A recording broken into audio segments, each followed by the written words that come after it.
berdiri bersama-sama di hadapan Tuhan. Mari kita berdiri dan tundukkan kepala kita, hadapkan dirimu kepada Tuhan.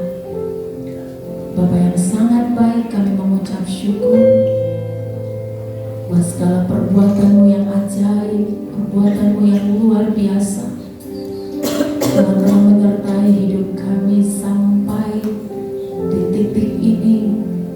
Kami tahu Tuhan, semua yang kami peroleh, semua yang kami dapatkan bukanlah karena kuat dan gagah kemampuan kami, tapi semua karena kasih karunia Tuhan. Engkau begitu baik buat kami, Engkau teramat baik, dan selama-lamanya Engkau baik Tuhan. Sebab itu kami mau mengungkapkan rasa terima kasih kami yang paling tinggi buat Tuhan yang sudah melakukan perbuatan yang dahsyat. Terima kasih Tuhan, berkati ibadah kami petang malam hari ini. Engkau hadir dengan kuasa-Mu, kemuliaan-Mu, hadirat-Mu memenuhi tempat ini, memenuhi setiap umat-Mu yang hadir, yang akan hadir, yang dalam perjalanan Tuhan Engkau urapi. Terima kasih Tuhan, kami siap memberikan pujian kami, sikap hati kami yang terbaik buat Sang Raja. Di dalam nama Yesus Kristus kami berdoa dan kami nyatakan rindu kami. Haleluya. Haleluya.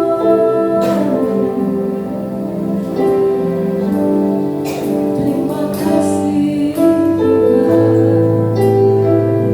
Kami akan segala rindu kami kepadamu, dan Engkau mendengarkan. Terima kasih Tuhan.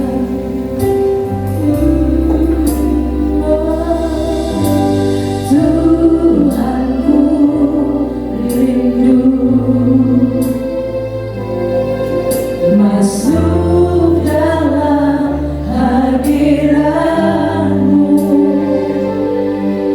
Jiwaku menanti. Silakan duduk kembali. Aku mendekat kepadamu dalam kemuliaan yang kudus.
kasih Tuhan. Kami tahu Engkau yang layak untuk menerima segala pujian, hormat, dan kemuliaan. Karena Engkau sudah menebus kami, Engkau sudah memberi yang terbaik bagi kami. Sebab itu malam hari ini kami juga mau belajar untuk memberi yang terbaik kepada-Mu Tuhan. Doa kami Tuhan, kiranya Tuhan setiap pujian penyembahan kami sudah menyenangkan hati-Mu Tuhan. Biarlah gilirannya Tuhan Engkau hadir untuk memberkati kami. Lakukan mujizat-Mu dalam hidup kami, sehingga apa yang kami gumuli hari-hari ini kami percaya Tuhan buka sorga untuk memberkati kami.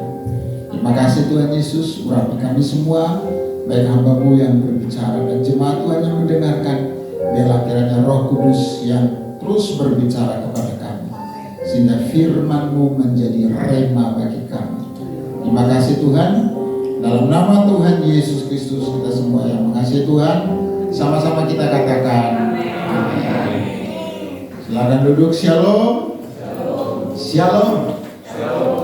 Ya, puji Tuhan. Selamat tahun baru saya ucapkan kepada kita semua, Bapak Ibu semua yang hadir malam hari ini. Karena minggu lalu saya tidak hadir, makanya hari ini saya ucapkan selamat tahun baru bagi kita semua.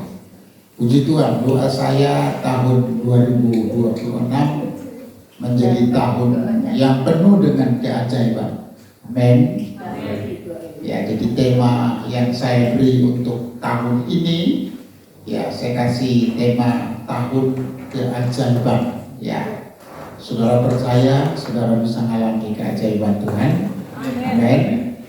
Haleluya. Begitu banyak hal yang hari-hari ini mungkin saudara gumuli, tapi percayalah bahwa Tuhan kita Tuhan yang penuh dengan mujizat. Amin. Dia sanggup melakukan keajaiban bagi setiap orang yang percaya kepadanya. Nah, mari kita akan buka Alkitab kita, sudah saya tuliskan di layar. Ayub pasal yang kelima. Jadi ini lanjutan dari khotbah saya tahun lalu, misteri kehidupan Ayub, tapi saya ambil satu pasal ini menjadi tema ya untuk tahun 2026. Karena saya lihat ini sesuatu yang perlu kita alami di tahun ini. Ayub pasal 5 ayat 9, sama-sama kita baca. 1, 2, 3. Ia melakukan perbuatan-perbuatan yang besar dan yang tak terduga, serta keajaiban-keajaiban yang tak terbilang banyaknya. Amin. Saudara percaya itu? Ya, Bapak Ibu semua yang dikasihi oleh Tuhan, memang Alkitab sudah menubuatkan bahwa menjelang kedatangan Tuhan, hari-hari yang kita lewati adalah hari-hari yang penuh dengan kesulitan. Itu tidak bisa kita pungkiri. Karena Tuhan sudah menubuatkan bahwa menjelang kedatangan Tuhan, dunia akan semakin sulit. Ya, kasih akan Tuhan semakin pudar, kasih akan sesama semakin dingin. Dan itu memang nubuat Alkitab. Tapi jangan lupa bahwa kita masih punya Tuhan yang bisa menolong kita. Ya, seringkali kita mendengarkan khotbah hanya separuh kebenaran. Ya, saya tidak alergi dengan kedatangan Tuhan. Saya juga pengajar, dosen eskatologi, saya ngajar. Tapi saya ingin membuka wawasan kita bahwa Paulus katakan bahwa yang dia beritakan adalah Injil sepenuh. Ya. Kalau Injil sepenuh berarti kita tidak hanya menceritakan tentang penderitaan. Kita tidak boleh juga hanya menceritakan tentang mujizat. Tapi kita juga harus menceritakan tentang kedatangan Tuhan. Nah, saya harap tahun ini menjadi tahun di mana saudara mengalami keajaiban-keajaiban dalam hidup saudara. Ya, kesulitan itu pasti ada. Ya, manusia ini tidak terlepas dari penderitaan. Ya, masalah itu pasti ada, tapi saya mau pesan satu hal bahwa ingat, Tuhan kita itu adalah Tuhan yang penuh dengan keajaiban. Amin. Dia sanggup untuk menolong engkau dan saya. Dan bagi Tuhan itu tidak ada yang mustahil. Ya, dan terlebih bagi kita yang percaya kepadanya. Nah, perhatikan baik-baik, mujizat adalah sesuatu yang didambakan oleh banyak orang percaya. Ya, sayangnya di era sekarang ini tidak banyak lagi orang percaya yang mengalami mujizat. Ya, bukan karena mujizat itu tidak ada. Ya, tapi hal ini bukan berarti mujizat sudah tidak dinyatakan lagi. Tetapi yang harus kita pahami adalah bagaimana dan apa tujuan mujizat dan keajaiban itu terjadi dalam kehidupan kita. Ya, jadi seringkali kita berdoa, Tuhan, saya ingin mengalami mujizat, saya ingin mengalami keajaiban Tuhan. Dan doa-doa kita itu didengar oleh Tuhan. Ya, karena Tuhan katakan dalam kitab Mazmur bahwa kalau Tuhan yang memberi telinga kepada kita, dia mendengar doa kita. Kalau Tuhan yang memberi mata kepada kita, dia melihat penderitaan kita. Tapi Tuhan katakan bahwa bagian mujizat itu adalah bagian Tuhan. Ya, bagian doa itu adalah bagian kita. Ya. Nah, kita semua bisa mengalami mujizat dan keajaiban dari Tuhan di tengah segala jenis situasi yang mungkin sedang kita alami hari-hari ini. Ya, mungkin saudara sedang mengalami masalah ekonomi, mungkin saudara sedang mengalami masalah sakit penyakit, mungkin hari ini saudara sedang bergumul dalam keluarga, konflik dalam rumah tangga, di dalam anak-anakmu, mendidik anak-anak, dalam ekonomimu. Perhatikan bahwa Allah berkuasa untuk melakukan keajaiban. Amin. Ya, Dia berkuasa untuk melakukan keajaiban dalam hidup kita. Ya, dan melalui kita Tuhan ingin lakukan keajaiban dalam hidup kita. Karena memang mujizat itu bagian Tuhan, bukan bagian kita. Bagian kita adalah percaya kepada firman. Bagian Tuhan adalah Tuhan melakukan mujizat. Amin. Ya. Jadi kadang-kadang saudara, kita kalau melihat sesuatu yang spektakuler yang Tuhan lakukan bagi orang lain, kita berkata, Tuhan, kenapa saya belum mengalami? Ya, kenapa orang itu mengalami keajaiban Tuhan? Kenapa orang itu mengalami mujizat Tuhan? Kok saya belum mengalami? Nah, harusnya kita juga mengalami. Tapi ingat, Tuhan itu punya schedule. Ya, Tuhan itu punya yang namanya kairos bagi setiap orang itu berbeda. Ya, ada orang yang mengalami hari ini, ada orang yang mengalami besok, ada orang yang mengalami tahun depan, ada orang yang mengalami mungkin 5 tahun depan. Itu misteri, saudara. Sama dengan kematian. Tidak ada satupun orang yang bisa tahu kapan dia mati. Ya, sama kalau Tuhan ingin melakukan mujizat, kita juga tidak tahu kapan Tuhan melakukan. Tugas kita adalah mari kita mau belajar untuk percaya kepada Tuhan. Karena Dia yang memberi janji, Dia yang bertanggung jawab untuk menggenapi janji-janjinya dalam hidup kita. Ya, jadi jangan kecewa kalau saudara ikut Tuhan kok belum mengalami mujizat.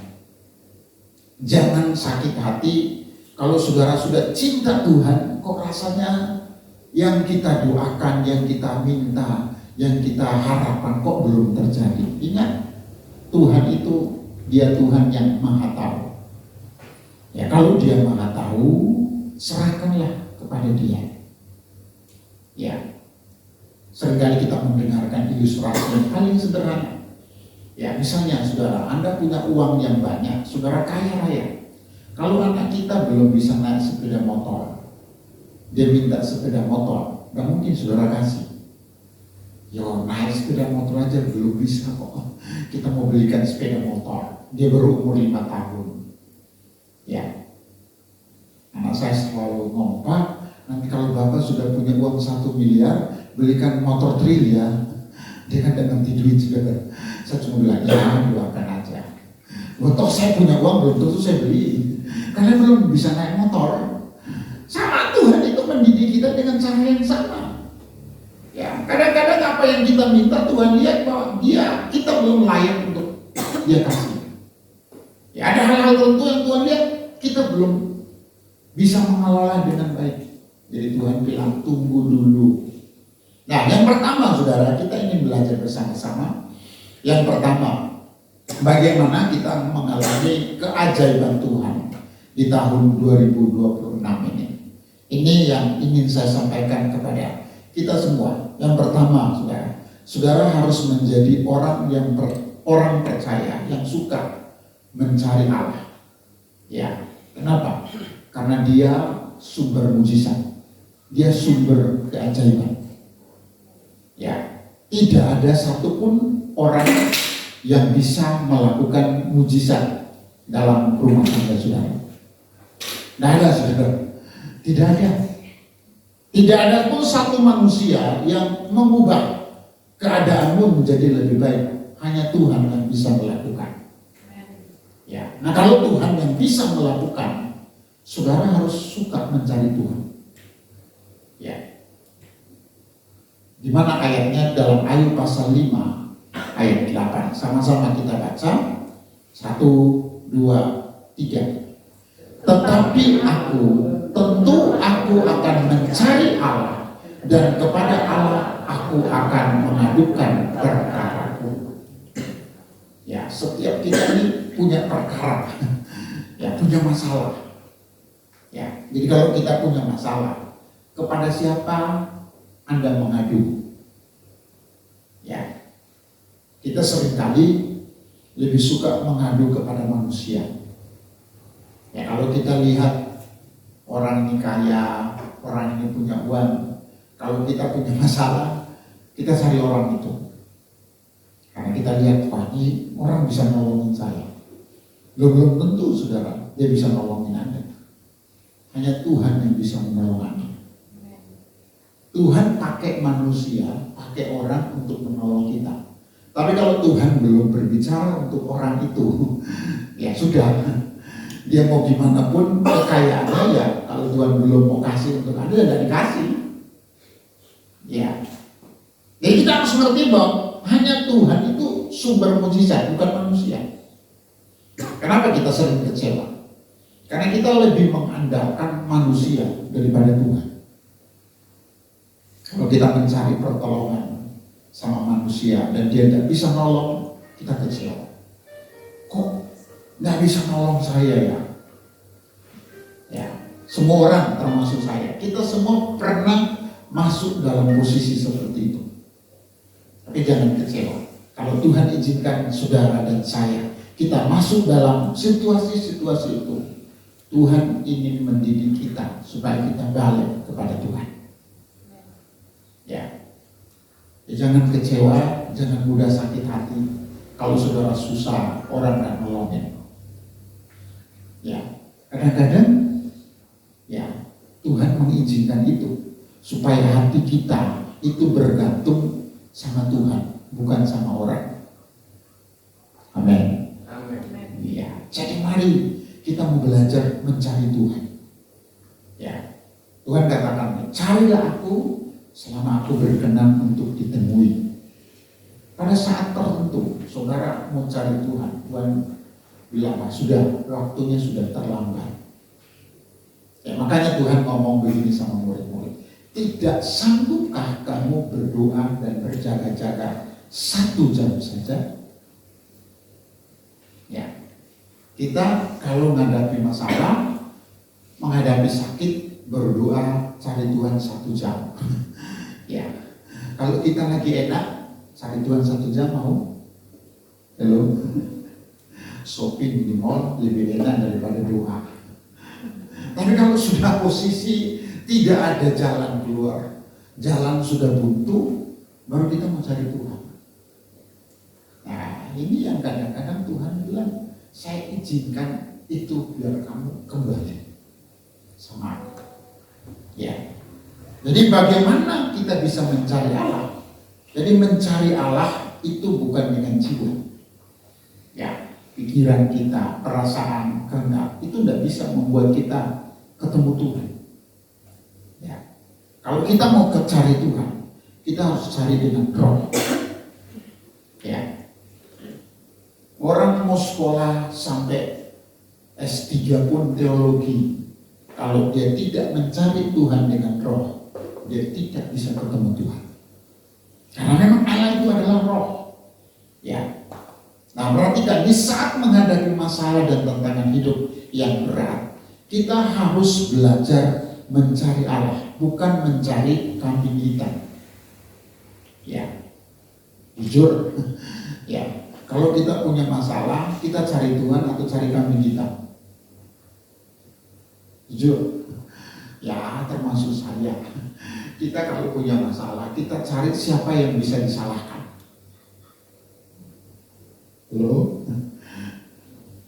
kalau suami istri lagi masalah, suami boleh mikir, apa ini saya salah nikah ya.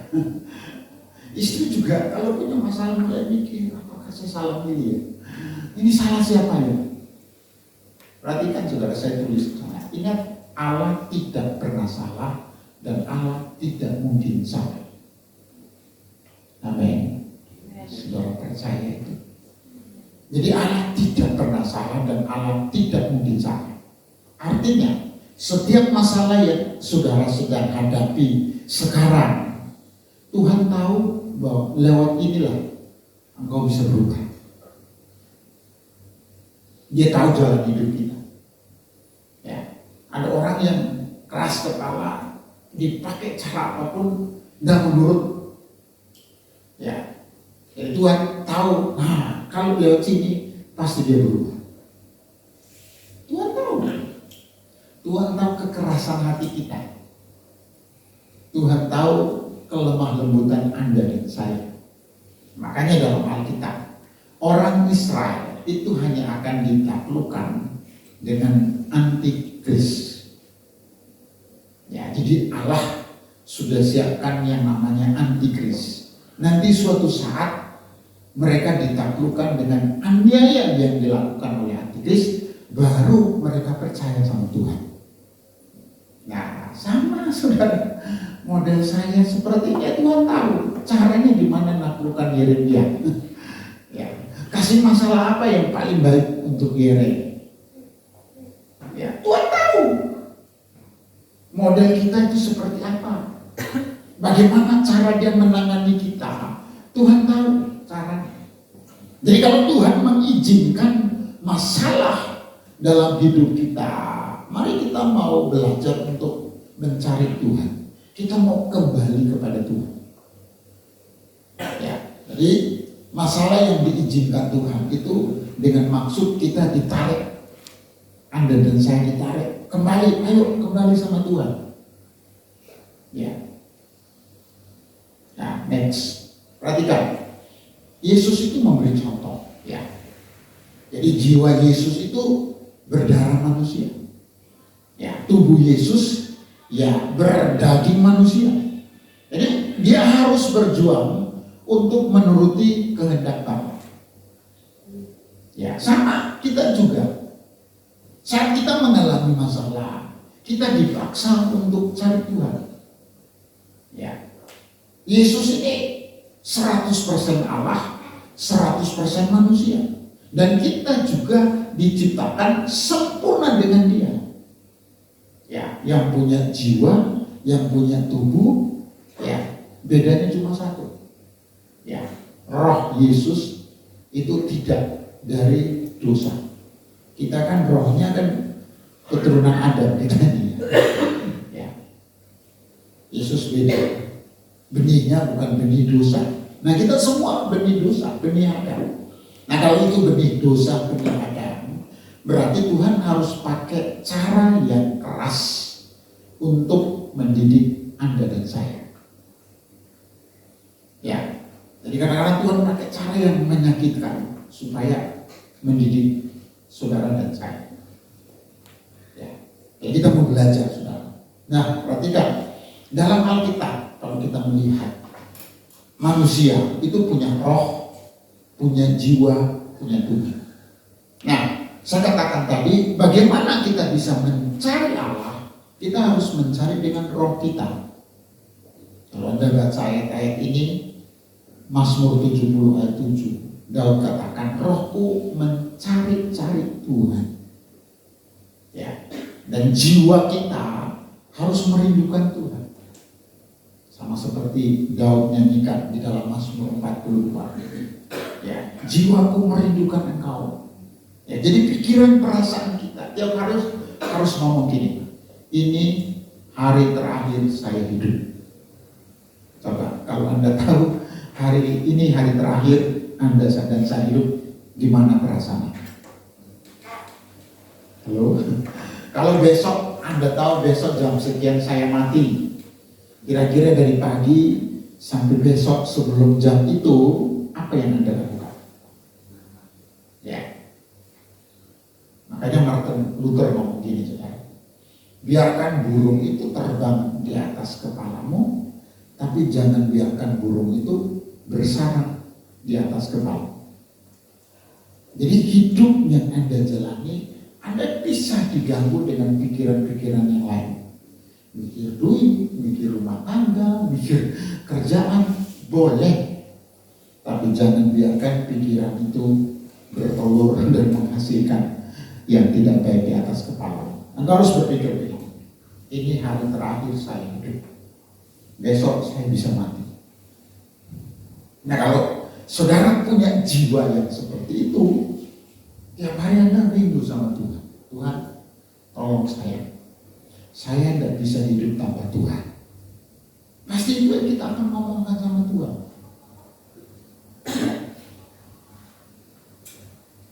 Ya, next slide. Nah, bangsa Israel itu adalah bangsa pilihan yang sangat dikasihi. Ya. Mereka menjadi objek curahan kasih Tuhan.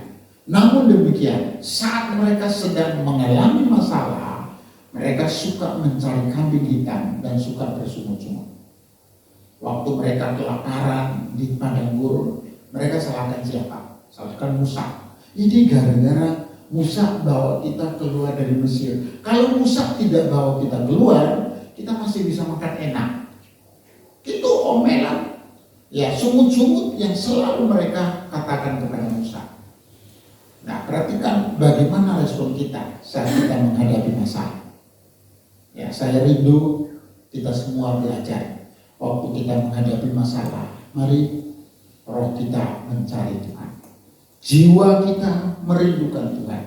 Dan tubuh kita melakukan firman. Maka engkau dan saya pasti akan mengalami mujizat demi mujizat. Keajaiban demi keajaiban akan kita alami di tahun 2026 ini. Yang kedua, bagaimana kita mengalami keajaiban Tuhan di tahun 2026? Kita harus miskin dalam roh.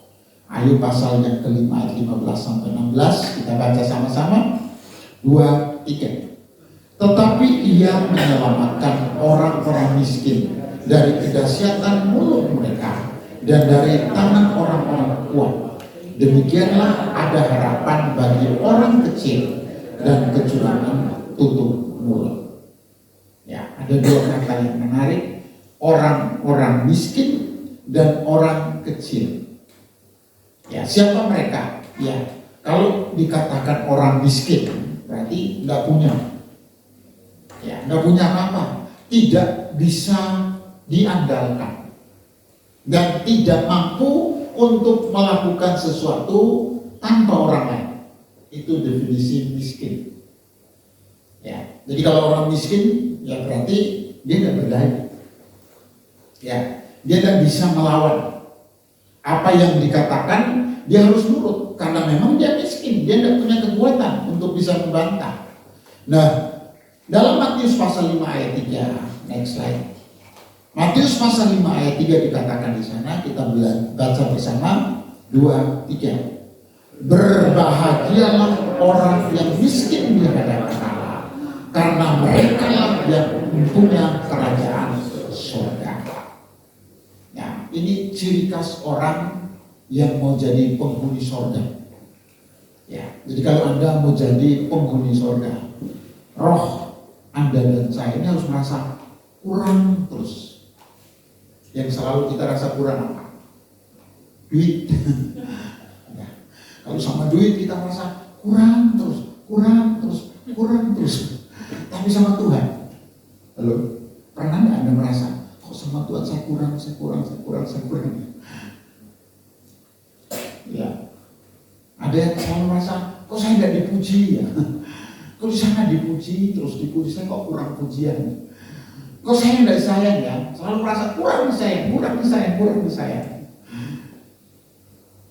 Harusnya saudara kita sama Tuhan begini. Kita harus merasa saya sama Tuhan masih kurang. Saya sama Tuhan masih kurang. Saya sama Tuhan masih kurang. Tiap hari Anda harus berseru seperti itu. Ya, itu tandanya orang miskin dalam roh. Jadi selalu membutuhkan Tuhan dan dia merasa tanpa Tuhan saya tidak bisa hidup. Ya. Jadi kualitas hati kita di hadapan Tuhan itu sangat menentukan cara Tuhan menangani hidup kita. Sekali lagi, kualitas hati kita di hadapan Tuhan itu sangat menentukan cara Tuhan menangani hidup kita. Kalau kau merasa miskin di hadapan Tuhan, tangan Tuhan itu cepat turun untuk menolong kau. Tapi kalau engkau merasa saya udah benar, makanya saya tulisan, jangan merasa sok suci, jangan merasa sok pinter, jangan merasa sok benar. Sudahlah, engkau dan saya sama, lagi berjuang untuk jadi orang percaya yang berkenan di hadapan Tuhan. Ya. Jadi kalau hari ini hidupmu lebih baik dari orang lain, jangan memandang orang lain dengan sebelah mata. Kalau hari ini doamu lebih baik dari orang lain, jangan menghakimi orang yang hari-hari ini masih berjuang untuk berdoa. Ya, kalau hari ini hidupmu, ekonomimu lebih diberkati Tuhan, jangan merasa sombong dengan berkat Tuhan. Bisa aja Tuhan ambil itu 1 menit, 1 detik, bisa. Loh saudara lihat, apa yang Ayub punya diambil 1 hari semua habis. Semua Tuhan bisa ambil 1 hari. Ya, jadi mari kita mau belajar tidak sombong. Yang paling sering kita lakukan sombong rohani, rasa lebih baik dari orang lain, lebih benar daripada orang lain. Nah, ini yang harus kita gumuli. Tuhan, saya mau bertobat, saya mau berubah, saya tidak mau merasa lebih suci, lebih kudus, lebih rohani dari orang lain. Saya harus merasa saya masih kurang. Nah, di saat Anda merasa kurang, khususnya untuk Tuhan, penanganan Tuhan turun tangan. Tiap hari Tuhan jaga Anda. Tuhan pasti melindungi Anda. Ya, karena tidak ada satupun manusia yang kuat melawan dosa. Hanya Tuhan yang bisa menolong Anda. Yang terakhir, yang ketiga, bagaimana kita mengalami keajaiban Tuhan? Bahagia saat dididik Allah. Kita baca Ayub pasal 5 ayat 17 sampai 18, sama-sama 2-3. Sesungguhnya berbahagialah manusia yang ditegur Allah. Sebab itu janganlah engkau menolak didikan yang Maha Kuasa, karena Dialah yang melukai tetapi juga yang membebat. Dia yang memukuli tetapi yang tangannya yang menyembuhkan pula. Amin. Jadi Tuhan itu Maha tahu. Tuhan tahu jalan hidup Anda dan saya. Jadi saat kita dididik oleh Tuhan, jangan marah. Ya. Kalau saat Anda dan saya dididik oleh Tuhan, jangan sakit hati. Ya. Coba punya respon. Ya. Oke Tuhan, saya mau terima. Saya tahu Tuhan tidak salah. Amin. Jangan marah dulu.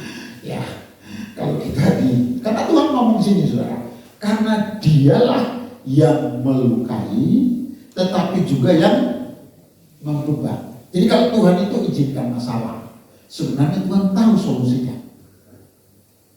Ya, jadi lebih gampang Tuhan itu melakukan mujizat. Ya, tapi kenapa Tuhan itu tidak mau? Karena Tuhan itu lebih concern ke hati Anda dan saya. Loh, kalau Anda kekurangan, Anda sakit, bisa nggak Tuhan tinggal ngomong sembuh? Bisa nggak Anda sembuh? Bisa. Tapi kenapa Tuhan biarkan? Karena Tuhan itu lebih concern ke hati kita.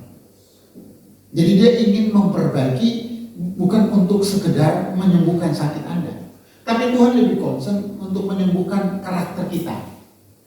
Jadi kalau kita sakit, kita ada dalam kesusahan, kemiskinan, Tuhan itu gampang menolong kita harusnya. Tapi Tuhan itu lebih concern bukan kepada berkat. Tapi Tuhan itu lebih concern bukan kepada mujizat, tapi dia lebih concern kepada karakter kita. Ya, jadi Tuhan itu lebih fokus sifat tabiat kita ini loh, yang mau diubah daripada mujizat. Bagi Tuhan ini mujizat gampang kok. Dia tinggal ngomong sembuh. Dia tinggal ngomong kamu diberkati, ya diberkati. Tapi ubah hati ini untuk tidak ngamuk itu urusan kita, saudara. Tuhan gak bisa dengan tiba-tiba buat kita gak ngamuk. Oh, udah bisa. Karena kita ini punya free will, kehendak bebas. Ya, kita milih mau marah atau tidak, mau sakit hati atau tidak. Itu pilihan kita. Makanya Tuhan kadang-kadang membiarkan masalah itu berlarut-larut, rasanya kok tidak selesai 5 tahun, 10 tahun. Karena Tuhan itu fokus kepada karakter kita, sifat kita yang jelek, yang Tuhan mau ubah lewat masalah itu. Ya, jadi kalau Tuhan izinkan ada masalah, Anda harus percaya bahwa masalah adalah berkat. Amin. Terakhir, ayat terakhir kita baca next slide. Kita baca 1 Petrus pasal 4 ayat 14 sama-sama 2, 3. Berbahagialah kamu jika kamu dinista karena nama Kristus, sebab roh kemuliaan yaitu roh Allah ada padamu. Ya, dikatakan kalau kita mau mulia, engkau harus berbahagia saat hadapi masalah. Amen. Mau mulia? Mau mulia? Kalau mau mulia, engkau harus berbahagia kalau kena masalah. Jelas Tuhan ngomong, sebab roh kemuliaan yaitu roh Allah ada padamu. Jadi roh Allah itu berdiam dalam diri orang yang tidak suka ngamokan. Ya, roh Allah itu hanya mau diam di hati yang mau nerimo, mau pasrah dengan apa yang Tuhan izinkan terjadi. Kalau kita ngamuk, roh Tuhan tidak betah. Enggak, kalau saudara ngamuk, sakit hati, benci, roh Tuhan itu tidak betah dalam hati Anda.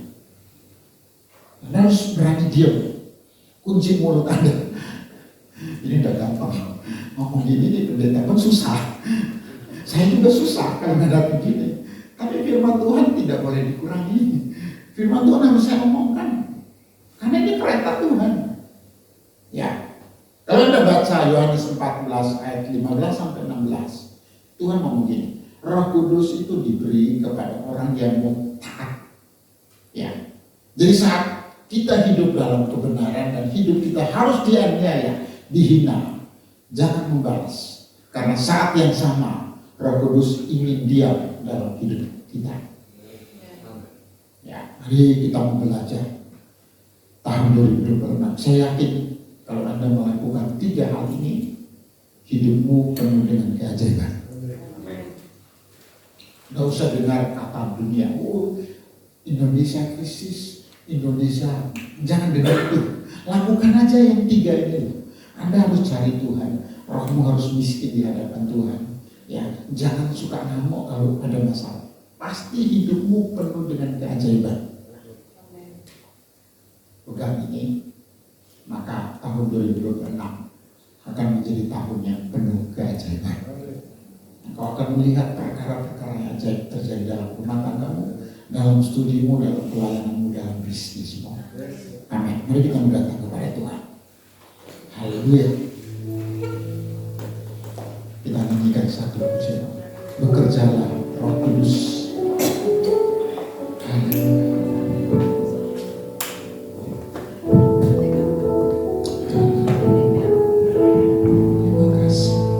Saudara kita berdiri bersama-sama.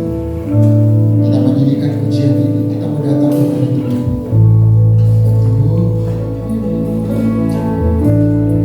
Terima kasih.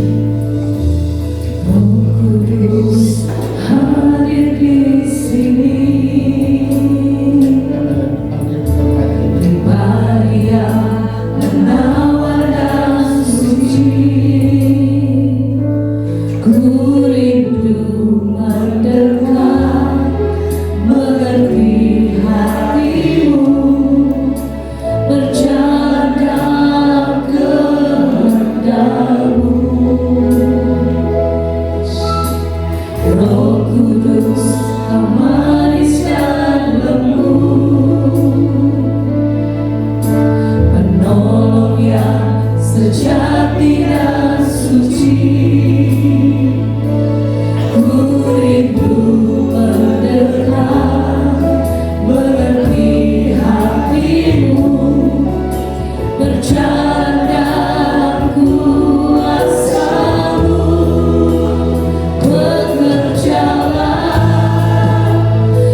percaya kepadamu. Kami mau menutup telinga kami kepada suara-suara yang bukan kebenaran-Mu. Karena kami tahu kebenaran-Mu adalah pribadi-Mu. Engkau berjanji dalam lembah kekelaman Engkau siap menolong kami, menjaga kami. Engkau berjanji bahwa aku sekali-kali tidak akan pernah meninggalkan Engkau. Kami mau pegang firman-Mu. Karena kami tahu hanya Engkau Tuhan yang bisa menolong kami. Terima kasih Tuhan. Dalam nama Tuhan Yesus Kristus, kita semua yang sudah diberkati Tuhan, sama-sama kita katakan amin. Silakan duduk kembali Bapak Ibu Saudara. Ya, baik, puji nama Tuhan. Hari ini kita boleh bersama-sama merayakan ulang tahun dari persekutuan kita PD Chinatown. Kita bersyukur 9 tahun Tuhan boleh menyertai persekutuan ini. Kalau hari ini masih boleh berjalan dengan baik, saya percaya semua karena anugerah Tuhan, semua karena tuntunan Tuhan, semua karena pemeliharaan Tuhan. Oleh sebab itu kita mau bersama-sama bersyukur Bapak Ibu Saudara, sudah 9 tahun persekutuan ini Tuhan menyertai. Dan hari ini kita boleh merayakan bersama-sama. Dan saya undang kita kembali untuk berdiri bersama-sama. Bapak Ibu, kita akan naikkan pujian kita Happy Birthday. Mungkin saya undang Pak Hari dan Pak Yeremia untuk tampil ke depannya. Nanti saya akan minta Bapak Pendeta Abraham akan berdoa untuk persekutuan kita.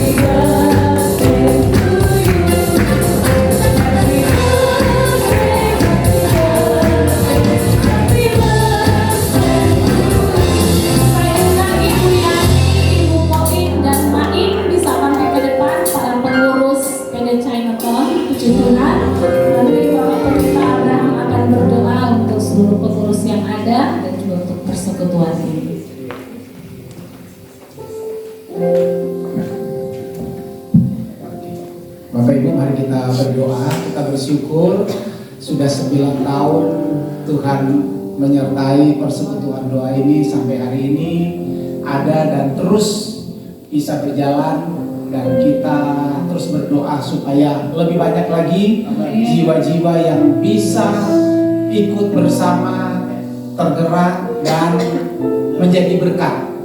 Karena persekutuan doa ini adalah persekutuan yang bisa memberkati, terutama kita ada di daerah yang sangat berat.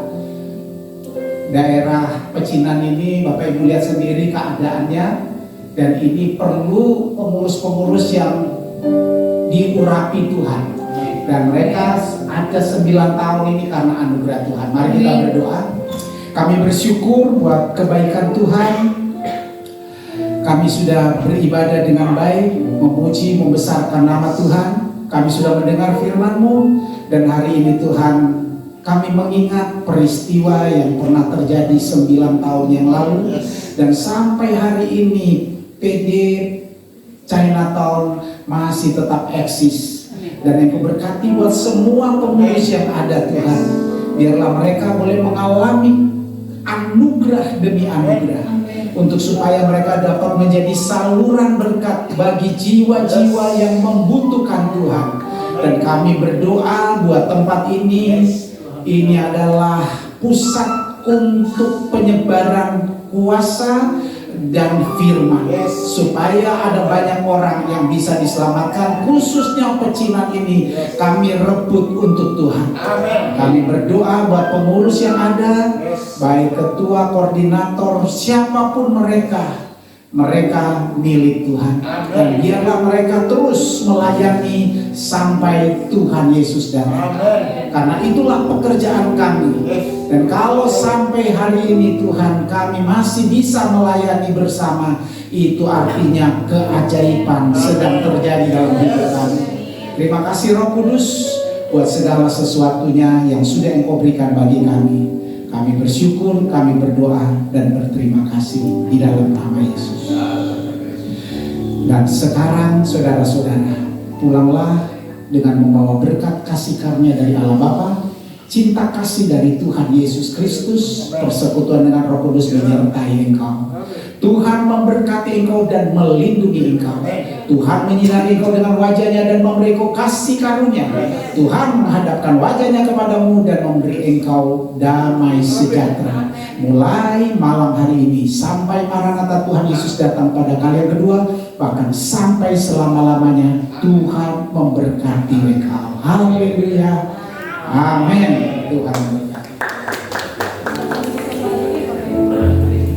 Saya sekali lagi untuk berdiri di sini dan minta waktu 1-2 menit. Hanya untuk ucapan terima kasih kepada pengurus yang telah memberikan kesempatan kami dari Gereja Bethel Tabernakel Kristus Alpha Omega Tirtoyoso diberi kesempatan untuk kami berada di sini selama 5 bulan. Beribadah di sini dan semua fasilitas yang ada di sini kami dipinjamkan, dan mulai minggu kedua bulan Desember kami sudah pindah. Jadi mulai minggu kedua bulan Juli kami ibadah pertama, dan minggu kedua bulan Desember kami udah pindah. Jadi ini yang kedua kali kami pinjam tempat ini. Yang pertama tahun 2011 dan yang terakhir ini 2025, dan kami tidak akan pinjam lagi karena sudah pasti akan pakai terus yang di Tirtoyoso. Dan terima kasih, beberapa kali selama 5 bulan ada pengumuman Tirtoyoso ibadah di sini dan diberi kesempatan untuk PD Chinatown untuk ikut terlibat. Dan terima kasih sekali lagi buat pengurus Pak Hari sebagai pemilik dan sekaligus pendiri dari PD Chinatown ini. Tuhan memberkati, dan sampaikan salam buat teman-teman yang lain, pengurus yang ada. Dan tentunya secara administrasi formal saya membawa surat ucapan terima kasih karena dulu pakai surat dan keluarnya juga pakai surat. Tuhan memberkati.